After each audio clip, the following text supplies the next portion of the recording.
queridos irmãos, mais uma vez nos encontramos aqui para estudarmos a doutrina espírita. Vamos fazer uma breve leitura do livro de Pastorino, Minutos de Sabedoria. Procure anular a parte inferior para desenvolver a parte superior do seu ser. Os antigos chamavam centauros aquele misto de homens na parte superior e cavalos na parte inferior do corpo. Não seja assim. Procure tornar-se totalmente homem, vencendo e dominando a parte inferior e animal de seu ser, para que apareça e sobressaia apenas a parte superior, inteligente e nobre. Quantas vezes queremos ser bons e amáveis e vemos destruídos nossos propósitos de virtude? Mas ser bom com quem é bom não é vantagem. O heroísmo consiste justamente em ser bom com quem é mau, em permanecer calmo diante das pessoas irritantes, em ser generoso com as pessoas egoístas. Procure chegar a este ponto e demonstre, com um exemplo, que você sabe ser bom. Que a espiritualidade maior esteja conosco neste momento, para que possamos refletir mais uma vez sobre os ensinamentos contidos no Evangelho de Jesus e na doutrina espírita. Que assim seja, Senhor, graças a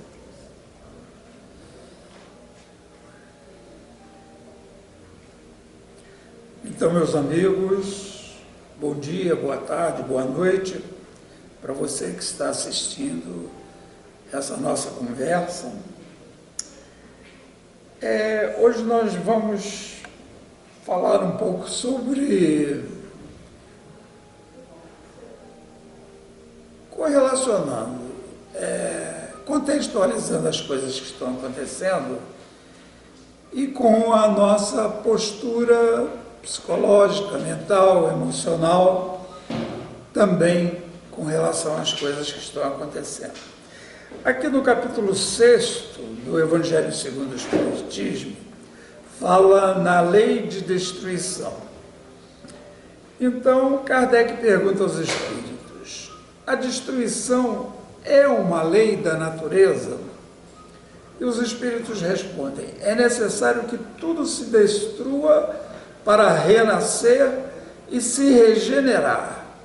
Por isso, a que chamais destruição não é mais que a transformação, cujo objetivo é a renovação e o melhoramento dos seres vivos. E Kardec ainda pergunta: o instinto de destruição teria sido dado aos seres vivos com fins providenciais? E os espíritos respondem: as criaturas de Deus são os instrumentos de que ele se serve para atingir os seus fins. Para se nutrirem, os seres vivos se destroem entre si, e isso com o duplo objetivo de manter o equilíbrio da reprodução, o que poderia tornar-se excessiva, e de utilizar os restos do invólucro exterior. Então, quando nós enterramos os corpos, até isso tem uma utilidade dentro do ciclo biológico da natureza. Mas é apenas o invólucro que é destruído. Esse invólucro não é mais que o acessório, não a parte essencial do ser pensante, pois este é o princípio inteligente indestrutível, que se elabora através de diferentes metamorfoses porque passa. Para evitar a destruição antes do tempo necessário, toda destruição antecipada entrava o desenvolvimento do princípio inteligente. Por isso que Deus deu a cada ser a necessidade de viver e de se reproduzir. E aí, no item 2 desse capítulo 6 da lei de destruição, Kardec ainda pergunta: com que fim Deus castiga a humanidade com flagelos destruidores? Então aí nós temos essa palavra castiga, que não é nada mais, nada menos do que uma lei natural de causa e efeito. Toda causa produz um efeito, todo efeito tem a origem em alguma causa. Para fazê-lo avançar mais depressa, existem esses chamados flagelos, entre aspas. Não dissemos que a destruição é necessária para a regeneração moral dos espíritos, que adquirem em cada nova existência um novo grau de perfeição? É necessário ver o fim para apreciar os resultados. Só julgais essas coisas do vosso ponto de vista pessoal e as chamais de flagelos por causa dos prejuízos que vos causam. Mas esses transtornos são frequentemente necessários para fazerem com que as coisas cheguem mais prontamente a uma ordem melhor, reavalizando-se em alguns anos o que necessitaria de muitos séculos. Então, meus amigos, entre flagelos destruidores naturais, dizem aqui os espíritos, e independentes do homem, devem ser colocados em primeira linha a peste. Nesse caso em que nós estamos vivendo, essa pandemia, acreditamos que não seja independente do homem, é devido também à ação do homem, destruindo o meio ambiente, destruindo as reservas florestais, como na Amazônia, impregnando o solo de agrotóxicos, provocando o aquecimento da terra, onde esses vírus estão sob camadas de gelo há muitos séculos, até há milênios, e aí então com esse aquecimento, com esse derretimento, esses vírus aparecem. E é provável que muitos outros apareçam se o homem não mudar o seu comportamento com relação ao meio ambiente, ao ar, à terra, às águas, ao clima, né? Então, a peste é um meio providencial de acelerar essas transformações. A fome também, nós vemos nessa situação o emergir de várias campanhas solidárias no nosso país, no nosso estado, nas nossas cidades, nas nossas comunidades e até no mundo, onde tem como origem a fome, que graça por todos os continentes, principalmente no quarto mundo, como a África. Mas, além dessas intempéries, o homem não achou na ciência, nos trabalhos de arte, no aperfeiçoamento da agricultura, no afolhamento nas irrigações, no estudo das condições higiênicas, os meios de neutralizar ou pelo menos atenuar tantos desastres. Então, olha quantas coisas boas surgiram devido a esses problemas que nós estamos vivendo. Algumas regiões antigamente devastadas por terríveis flagelos não estão hoje mais resguardadas. Que não fará o homem, portanto, pelo seu bem-estar material, quando souber aproveitar todos os recursos de sua inteligência e quando souber aproveitar todos os meios, os cuidados na preservação pessoal e do meio ambiente e aliar esse sentimento a uma verdadeira caridade para consigo, para com a terra, essa mãe generosa que nos acolhe, e para com o seu semelhante. Então, nós estamos vivendo esse tempo de agora como um período de transição, aquilo que seria a transição planetária, mas em todas as épocas da história da humanidade eram épocas de transição. Só que em determinados ciclos, essa transição é mais acelerada, como essa em que estamos vivendo agora.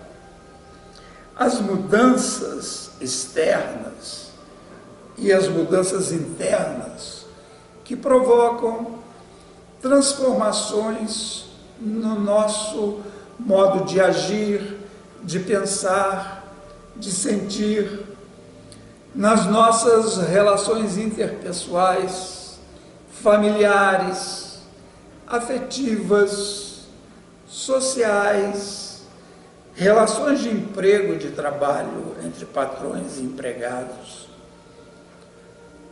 relações ligadas à economia, está tudo em transição acelerada. Todos esses acontecimentos que estão transformando as relações comerciais, sociais e culturais através da internet, dos drive-thrus, dos deliveries, elas vão continuar e vão se acelerar juntamente com aquelas realizações tradicionais. Assim que surgiu a televisão, muita gente pensou, e o rádio acabou. Não. O rádio se transformou e hoje coexiste o rádio com a televisão, com a internet, com tudo que a tecnologia pode nos oferecer. Então, as transformações, os home offices, os estudos feitos em casa, as criações artísticas, literárias, os movimentos de exercício físico, todos eles vão coexistir com aquilo que nós chamávamos do antigo normal. E, para isso, é necessário uma faxina acelerada na nossa casa, como há uma faxina toda vez que mudamos de domicílio, de lar. No início temos que desconstruir tudo, é o caos que Nietzsche fala, é a lei de transformação que os espíritos falam. Há um desmontar de tudo, mas não é o final. Essa pandemia trouxe, inclusive, uma transformação pessoal, uma transformação nossa, onde ao lado dessa pandemia, os nossos pandemônios também afloraram. Situações que estavam, situações familiares, situações patronais, desculpe.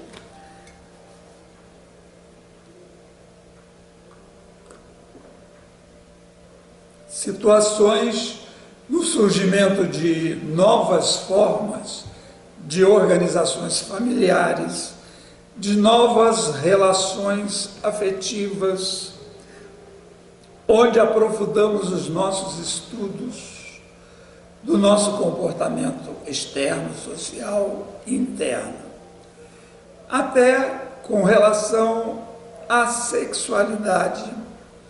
Nós vemos que afloraram várias sexualidades e várias nuances de homossexualidades e homoafetividades, que não existe apenas uma só condição.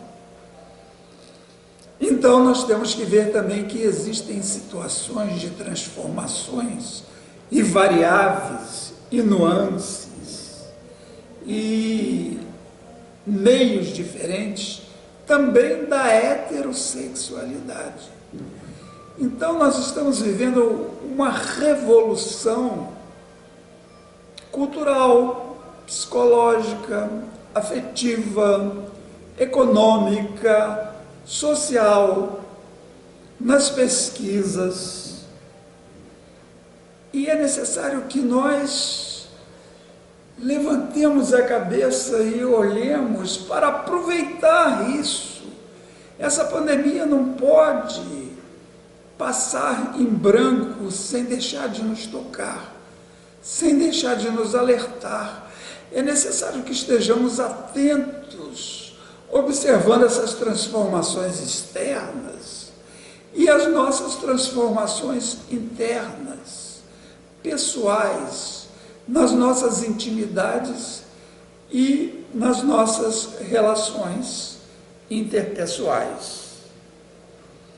Então, tudo aquilo que nós vemos no outro como um defeito, como um erro, como um crime, como um pecado, como diz Jung, é apenas uma projeção daquilo que nós temos em nós. E aquele espelho nos incomoda porque, às vezes, são pessoas que têm a coragem de se transformar, uma coragem que nós não temos. É uma empatia negativa, mas é necessário que desenvolvamos uma empatia positiva, procurando o melhor em nós e vendo o melhor no outro. É importante a gente lembrar o comportamento e as mensagens de Jesus. Jesus conviveu com um cobrador de impostos, que pertencia a uma elite, que explorava o povo judeu em benefício da elite judaica e do imperialismo romano. Ele aceitou o cobrador de impostos. Ele aceitou a mulher que foi apedrejada porque foi considerada prostituta. E aceitou também aqueles que a apedrejavam. Aceitou Judas, que o traiu. Foi buscar Judas lá no umbral e foi acolhê-lo. E dizem até as mensagens espíritas que Judas reencarnou como Joana d'Arc. Ele acolheu Pedro, que o traiu 3 vezes. Ele acolheu Pedro, que cortou a orelha do centurião. Porque esses defeitos que estão em nós e que nós projetamos no nosso semelhante, isso não estava na pauta de Jesus. Ele tinha um foco, ele trouxe uma mensagem de amor, de fraternidade, de solidariedade, de empatia, de perdão, de convivência fraterna. Ele não veio para ser contra nada nem ninguém. Ele acolheu a todos, porque se ele começasse a criticar, ele não teria como acolher, e nem aqueles que ele quisesse acolher acreditariam nesse acolhimento.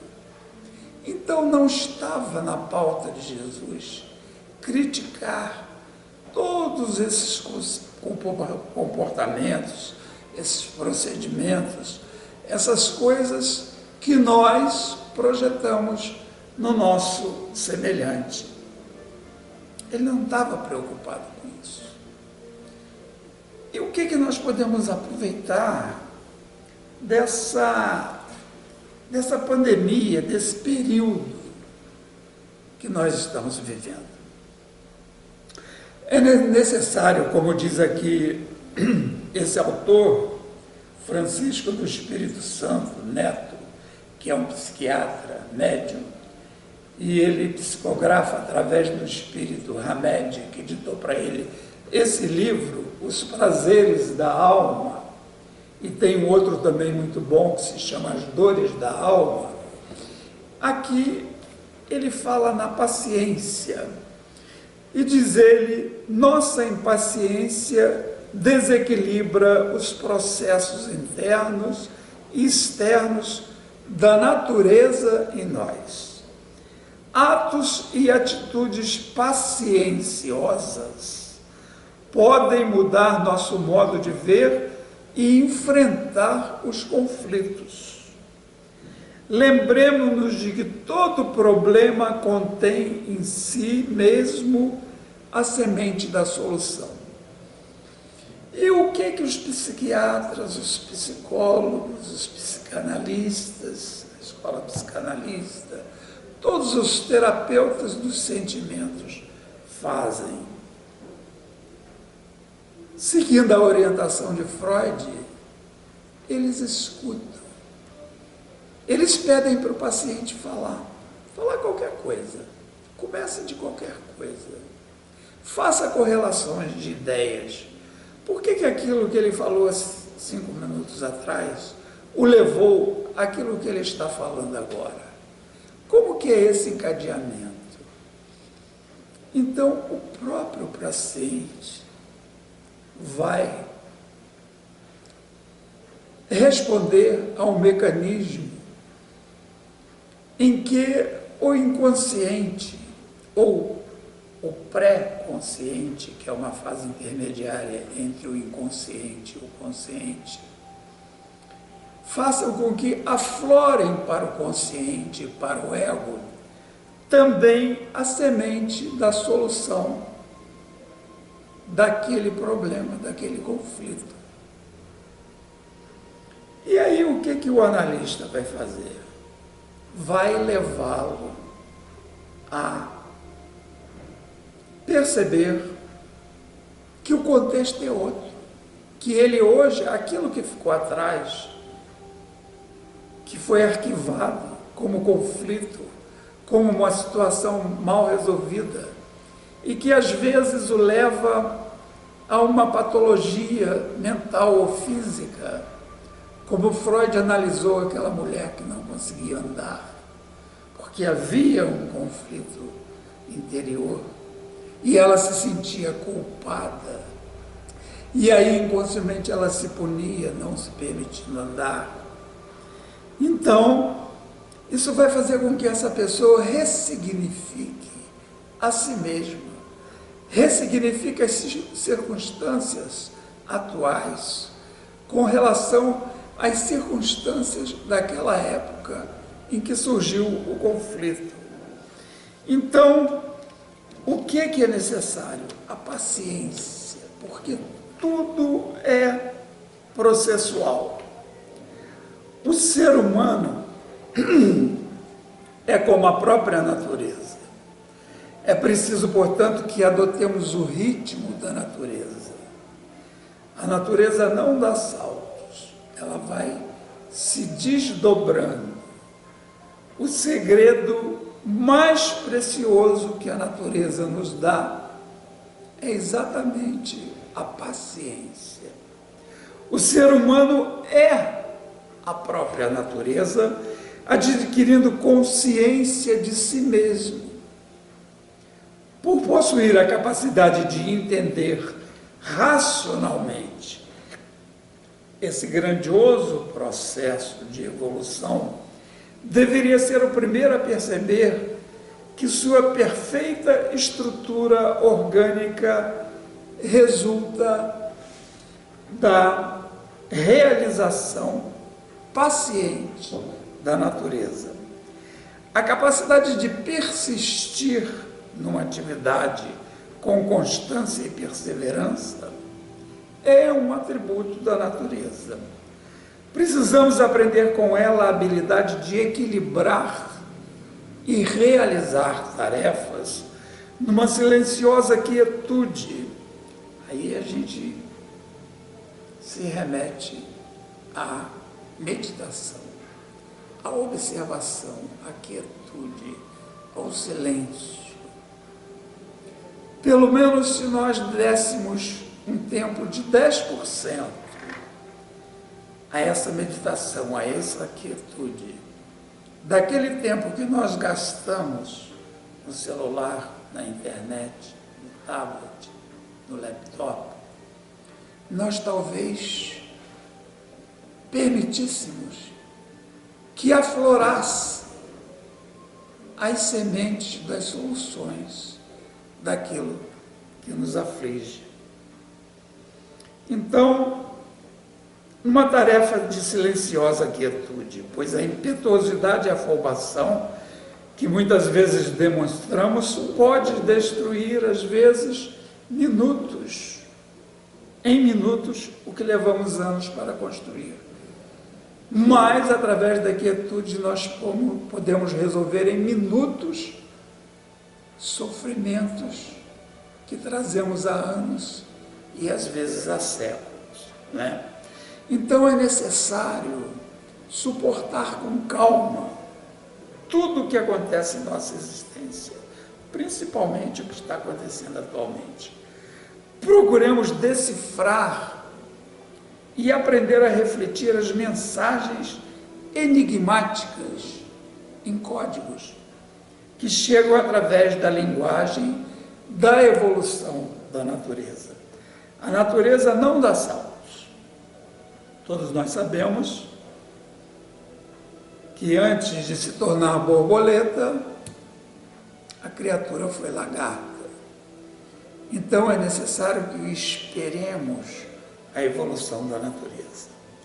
No entanto, essa paciência não é passividade, estagnação ou ociosidade ou paralisação. É antes um potencial a ser desenvolvido com serenidade, persistência e constância. A paciência se desenvolve, agora é processual. Às vezes acontecem essas coisas como estão acontecendo para acelerar esse exercício da serenidade, da persistência, da constância, que nos leva à paciência.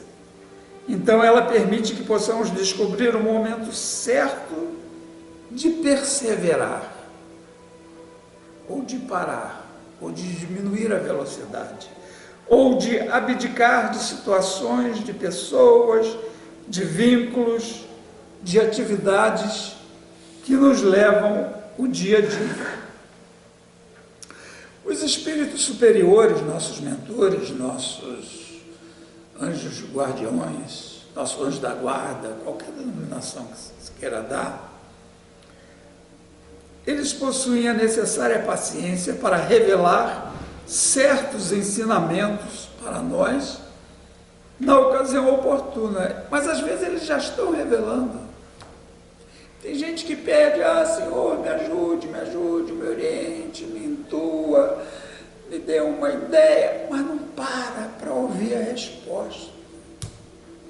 Ele está lá falando, Deus está falando, está intuindo, está ajudando, mas você não está plugado, você não está receptivo, você não está paciente, você não está quieto, você não está meditando para ouvir a resposta daquilo que você pediu. Esses benfeitores sabem que o processo de amadurecimento e crescimento humano é constante, mas é gradual, é processual. Eles reconhecem que cada coisa se deve dar o devido tempo. E o tempo não é essa definição do Deus Cronos, não é o tempo cronológico de 1 minuto ser 60 segundos, 1 hora ser 60 minutos, o dia ter 24 horas, o ano ter 12 meses. Não é esse tempo cronológico. É um tempo emocional, é um tempo espiritual, é um tempo psicológico, é um tempo mental, é um tempo atemporal, é uma abstração do tempo material, né? Por isso, esses espíritos utilizam-se da natureza evolutiva, que que é calma, tranquila, serena, constante, como o tic-tac do relógio, levando em conta a condição de tempo, lugar ou modo que cerca e acompanha as pessoas e os fatos e acontecimentos que cruzam e perpassam o interior e o exterior dessa pessoa, né? A nossa impaciência, ao contrário da paciência, desequilibra os processos internos e externos da natureza paciente em nós. Atos e atitudes pacienciosas podem mudar nosso modo de ver e enfrentar esses conflitos. Lembremos-nos do início da nossa fala, que todo problema contém em si mesmo a semente da solução.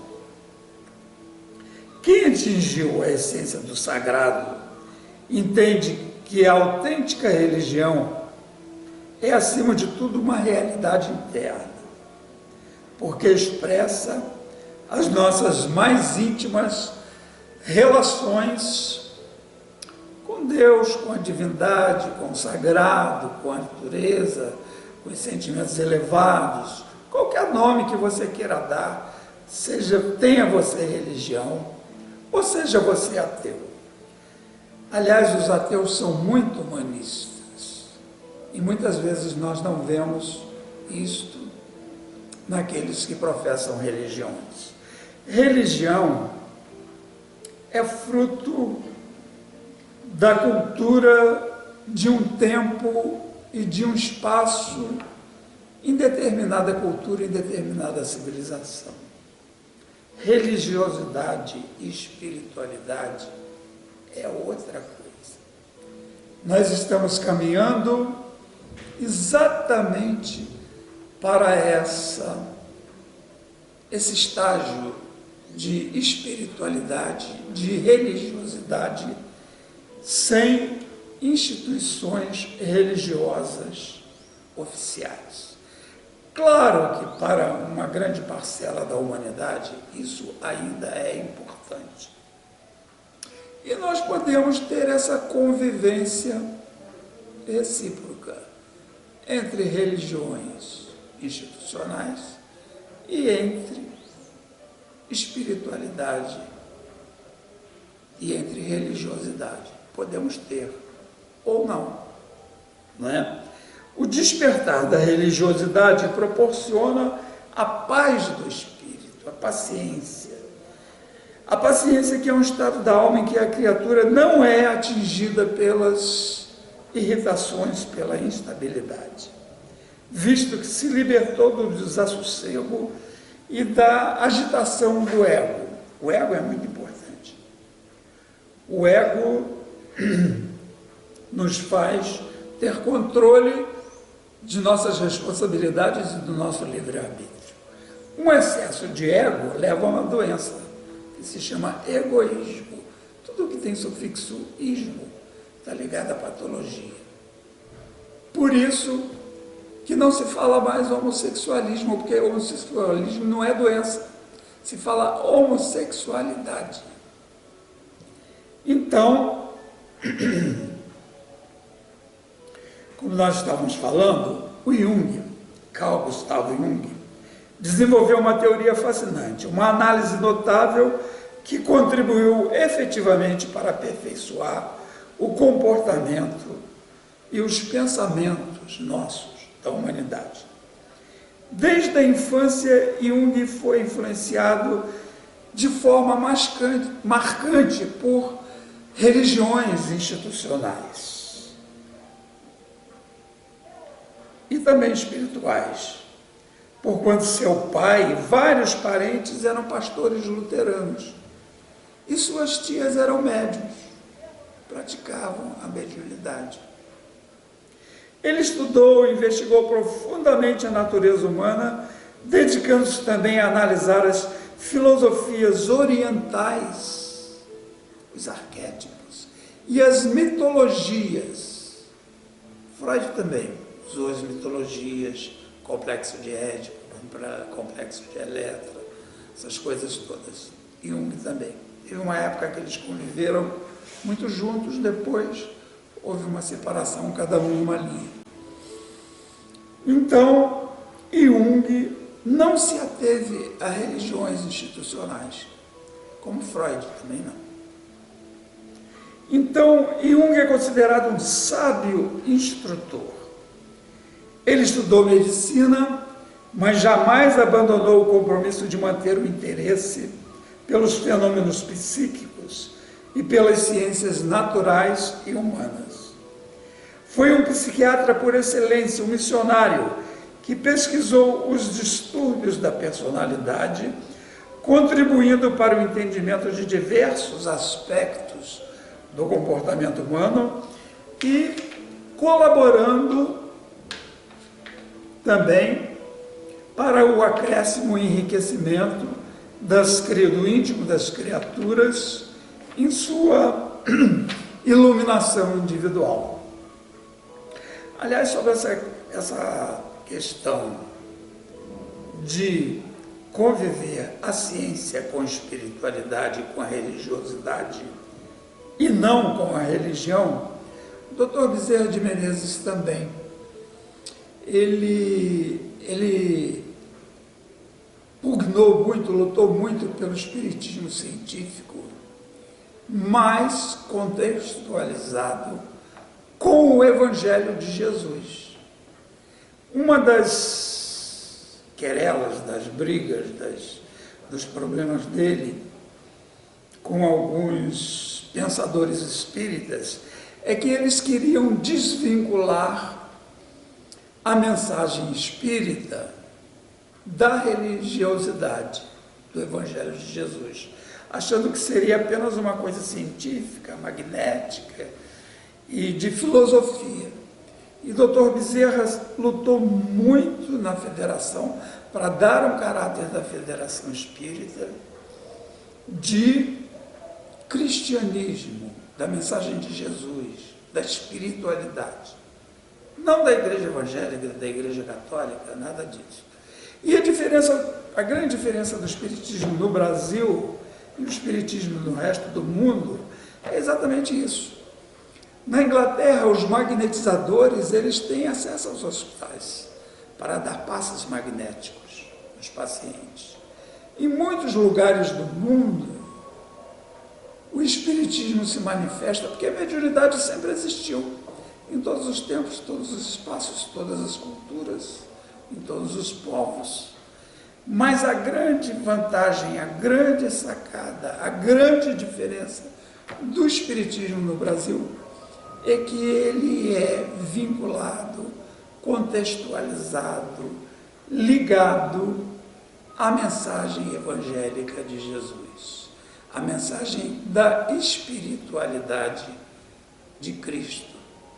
E, repito, não vinculado a qualquer segmento religioso tradicional, católico ou evangélico.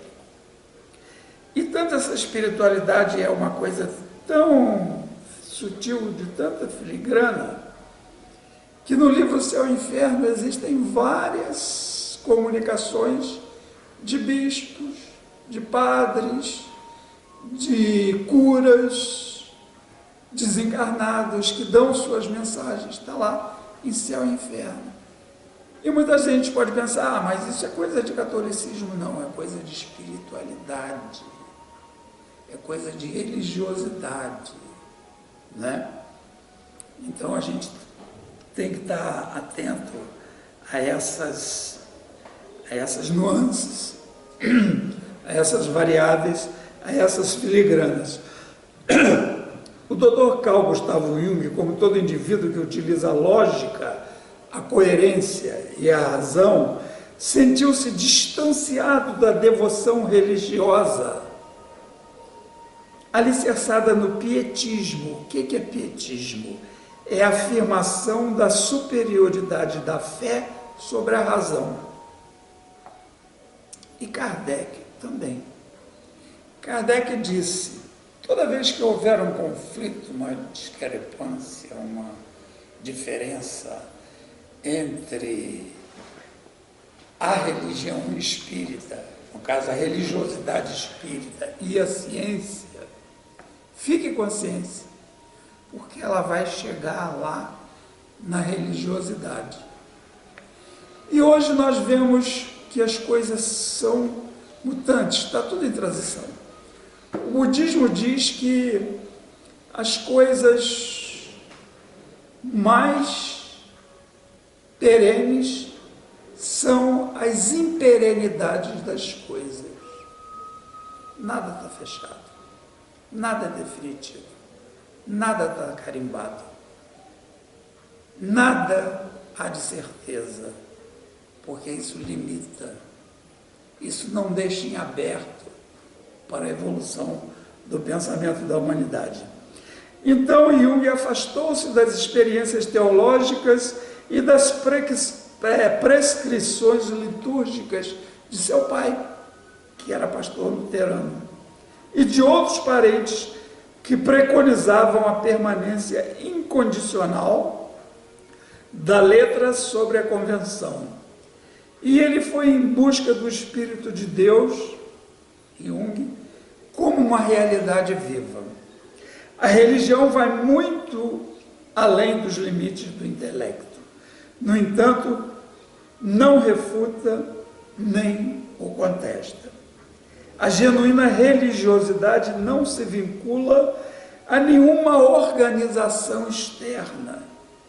Ela nos remete ao despertar íntimo, ao relacionamento com a própria alma.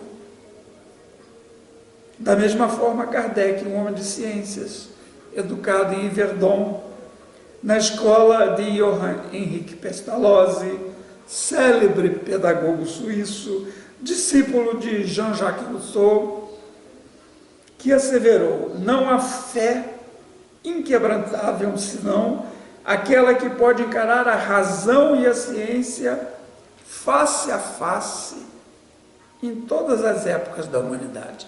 E o princípio científico de Kardec era o seguinte: ele questionava, perguntava aos espíritos, e ele sempre partia da negação, que é um princípio da ciência, até prova em contrário. Ele pressionava os espíritos, ele duvidava, ele ia fundo, ele cortava na carne, porque ele queria a coisa lógica, a coisa racional, a coisa científica, não é? Por isso, o Espiritismo não tem a pretensão de ter a última palavra sobre todas as coisas, nada disso, nada está fechado, mesmo sobre aquelas que são de sua competência, não é? Como a reencarnação, como os mundos habitados, como a mediunidade, comunicação dos espíritos, como as várias existências através da reencarnação. Para o Espiritismo, isso que seriam dogmas do Espiritismo, nada está em definitivo. Para Jung, toda criatura traz uma aptidão para a autotransformação, sem precisar de nada, de ninguém. E o que ele chamou de individuação é diferente de individualismo. E definiu-a como sendo um processo de desenvolvimento pessoal em que a criatura se torna uma personalidade consciente, unificada, ou seja, um indivíduo, um ser humano integrado, indiviso. Indivíduo é aquele que não se divide, ele é inteiro. E todos nós temos essa individuação dentro da pluralidade de nossas existências. A individuação está inteiramente voltada para o equilíbrio entre o ego, que é o centro da consciência e da responsabilidade e do livre-arbítrio, e o chamado self, que ele chama de self, que é o centro da psique, e para o aprimoramento e interação constante e criativa entre eles, entre o ego e o self. O ego precisa do self, porque lá no self, no inconsciente, está guardado, todas as nossas memórias estão guardadas, todos os sentimentos, todas as nossas memórias, todas as nossas intuições, todos os nossos conflitos. E ele precisa chegar até o ego para que nós resolvamos essa situação e assumamos com a responsabilidade e livre-arbítrio a nossa existência. E o ego também precisa do self, porque é a fonte, né? O ego não pode lembrar tudo que está no self, senão ele enlouqueceria, nós enlouqueceríamos, porque são os nossos arquivos acásicos, de nosso subconsciente, do inconsciente coletivo, de nossas vidas pretéritas, de nossas imensas experiências conscientes e inconscientes, não é? Então, é necessário que nós saibamos que as criaturas ligadas excessivamente ao sistema ilusório do ego são afeitas a um zelo religioso obsessivo, a regras, a normas externas, que pode levá-los a extremos de intolerância e do preconceito. Ontem mesmo eu vi na internet que pastores vestidos de falsos PMs estavam prendendo dependentes químicos e pessoas com orientação homoafetivas para interná-las e tratá-las e curá-las. Olha a intolerância, olha a pretensão, olha a arrogância dessas religiões institucionalizadas, diferentes de uma espiritualidade, de uma religiosidade pregada pelo Cristo. Então, isso aí é um ego, é um fanatismo, que é o filho dileto do ego. É uma adesão cega a uma ideia, a um sistema, uma doutrina que tem por objetivo a dominação política e econômica dos povos, como nós vemos que está acontecendo em nosso país. Os fanáticos se irritam facilmente com tudo aquilo que possa ser contrário ao que eles consideram tradicional, imutável, verdadeiro, e eu não sei o que é verdadeiro, defendendo um status quo rigoroso quanto à política, quanto à sociedade, quanto à economia, quanto à religião. Religiosos intransigentes são consideradas pessoas dogmáticas. O que é dogma? É aquilo que não se discute. E a doutrina espírita está aberta para discutir. Tudo se discute, até a reencarnação. Essas pessoas exigem de si mesmas e dos outros uma vida puritana e de retidão extremada, como forma de compensar suas dúvidas indecorosas e seus desejos reprimidos, que eles cultivam de forma inconsciente ou não, no próprio mundo interior. Baseiam sua maneira de agir em teorias e estudos arcaicos e seguem padrões e modelos obsoletos. São observadores literais de leis consideradas concertas e indiscutíveis e esperam que as pessoas as aceitem sem questionamento, até pela força, como está acontecendo, né? E os indivíduos que estão conectados com o self vivem as necessidades do presente e respondem a elas através de uma análise criteriosa de pessoas, de fatos, de acontecimentos, de questionamentos. Utilizam-se do exame paciencioso e da reflexão sapiencial da consciência para elaborar cogitações sobre a vida e sobre si mesmo.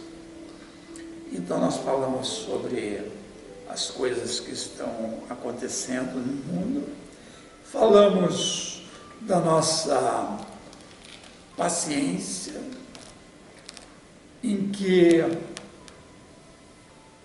as sementes das soluções são processuais e são atemporais, e falamos desse conflito que está havendo em nossa sociedade com essas religiões institucionais fundamentalistas, fechadas, que estão fazendo assim aflorar vários estudos sobre a psicologia, sobre a psiquiatria, sobre a sociedade, sobre a antropologia cultural, sobre as terapias comportamentais, sobre a psicanálise, sobre a psicologia, seja em várias vertentes de tratamento, as relações interpessoais, a linha junguiana, freudiana, Lacan, tudo. Então, essa opressão de religião institucional está fazendo aflorar. Até sobre o Supremo, o povo está entendendo o que é o Supremo, que ninguém sabia, que eram 11 ministros, ninguém sabia como é que funcionava o Supremo, como é que eram as leis. Isso está fazendo, e também graças à internet, né, que a sociedade está evoluindo. Então, esse caos, essa mudança, essa coisa que o Espiritismo fala das leis de transformação são necessárias, que o caos, que Nietzsche fala que é necessário, está tudo certo. O objetivo de tudo isso é uma educação para o amor, que é, então, o mais genuíno ato na laboriosa tarefa de fazer brilhar a luz em nós. E como disse Jesus, amar ao próximo como a si mesmo. Então é necessário, primeiro, você se aceitar, você se respeitar, você se amar, para servir de referência a esses sentimentos com relação ao próximo, porque você aí vai projetar no próximo tudo aquilo que, através da empatia, você vai ver espelhado no seu próximo.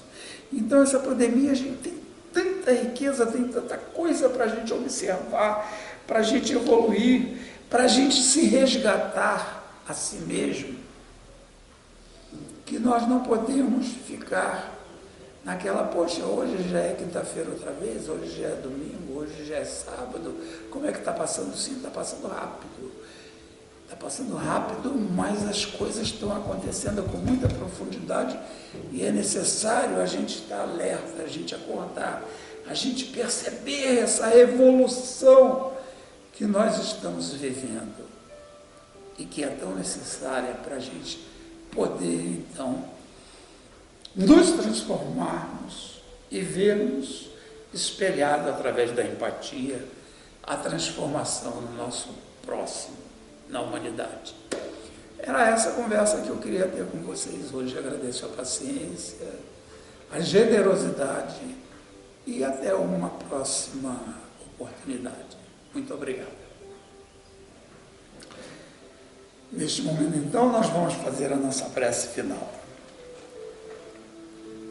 Deus, Pai de misericórdia, neste momento nós agradecemos a assistência espiritual, as intuições, a presença dos nossos benfeitores, os insights, as descobertas, o afloramento de nosso self para o nosso ego, para que pudéssemos ter consciência e responsabilidade no nosso livre-arbítrio, para aproveitarmos ao máximo esse período que estamos vivendo.